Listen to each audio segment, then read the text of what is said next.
Shalom students, kembali kita belajar agama Kristen pada hari ini. Sebelum kita belajar, kita berdoa. Let's pray together. Our Father in heaven, thank you for your blessing until now. Now we start to study. Please bless us. This is our prayer in the name of Jesus. Amen. Oke students, kita lanjutkan pembelajaran kita. Dan pembelajaran hari ini silakan simak baik-baik dan kerjakan nanti tugasnya ya. Oke, kita masuk ke bab 3, yaitu memilih untuk tidak berputus asa. Pengertian putus asa di dalam Kamus Besar Bahasa Indonesia, putus asa dianggap sama artinya dengan putus harapan, yaitu keadaan di mana seseorang tidak memiliki harapan. Sejak beberapa tahun terakhir ini kita semakin sering membaca dan atau mendengar berita tentang orang yang bunuh diri karena merasa tidak mampu melanjutkan hidup. Perhatikan bahwa kata merasa dicetak miring dan tambahan kata merasa ini membuat makna kalimat yang berbeda dibandingkan dengan tanpa tambahan merasa. Artinya, belum tentu orang tersebut betul-betul tidak mampu. Mungkin ia hanya merasa bahwa ia tidak mampu, padahal kemampuan untuk bertahan hidup masih ada padanya.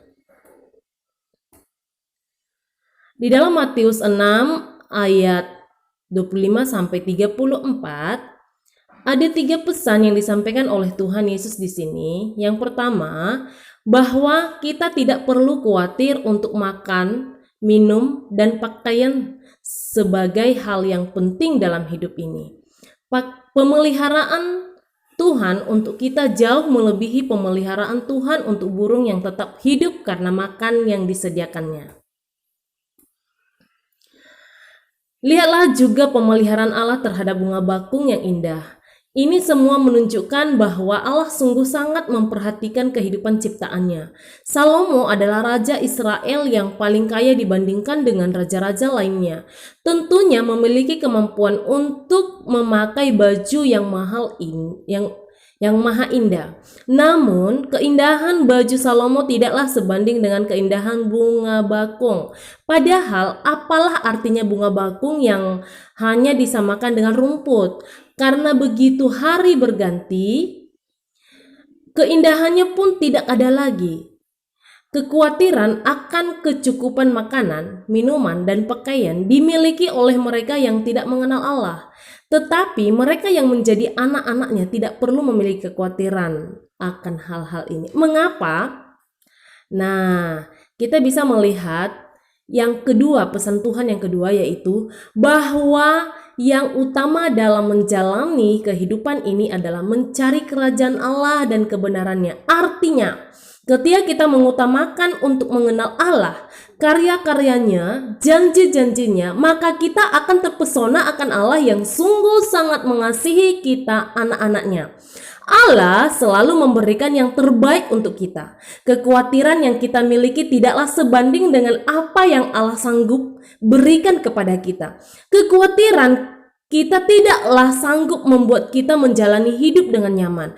Apabila dengan penuh rasa was-was dan ketakutan karena tidak adanya jaminan akan sesuatu yang baik yang akan kita peroleh. Ketiga adalah janganlah khawatir akan hari besok, karena hari besok mempunyai kesusahannya sendiri. Nah, apakah kita bisa menerima pesan Tuhan Yesus yang ketiga ini? Bila kita melihat di sekitar kita, ada banyak bukti yang menunjukkan bahwa manusia hidup dengan penuh kekhawatiran. Ada orang yang memilih untuk bekerja dengan sangat keras karena ingin mengumpulkan uang sebanyak-banyaknya demi masa depannya dan keluarganya. Bekerja keras artinya tanpa mengindahkan kesehatan dan makanan teratur serta istirahat yang cukup. Gaya hidup seperti ini ternyata malah merusak kesehatan, sehingga sebagai akibatnya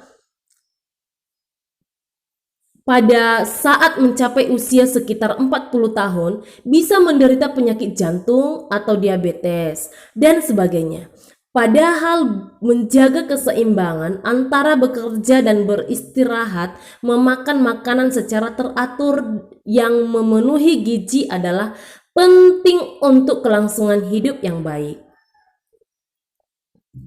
Bila Tuhan Yesus tidak ingin kita khawatir, Ia juga tentunya tidak ingin kita putus asa, apalagi sampai bunuh diri karena putus asa. Harusnya setiap orang percaya memiliki prinsip seperti tertera dalam Mazmur 146 ayat 5. Berbahagialah orang yang mempunyai Allah Yakub sebagai penolong, yang harapannya pada Tuhan Allahnya. Kita bisa menjadi putus asa karena mengandalkan pada kekuatan sendiri atau mengandalkan orang lain. Padahal kekuatan diri sendiri ataupun kekuatan orang lain ada batasnya. Nah, kegiatan kita pada hari ini mengamati lingkungan. Tanyakan kepada 5 orang temanmu, apakah mereka pernah berputus asa? Apa penyebabnya? Apa saja yang mereka lakukan ketika putus asa? Dan apakah tindakan itu berhasil mengatasi keputusasaan mereka? Tulis hasil pengamatanmu itu dengan melengkapi tabel di bawah ini.